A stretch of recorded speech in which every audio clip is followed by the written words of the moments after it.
May aso dito. Uy! Ba? Ingay-ingay mo diyan. Uy! Para kang Parang ayaw mo na rin yata lumabas ng lungga. para kang nakukulan ng titik diyan. Ay, tatang. Ay nga pala ang pugi namin, tatang.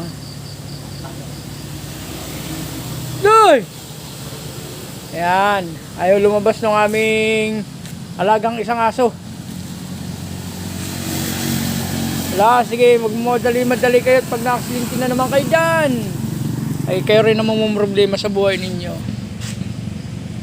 Hapon na naman, mga araw, dilim. Dilim ang panahon.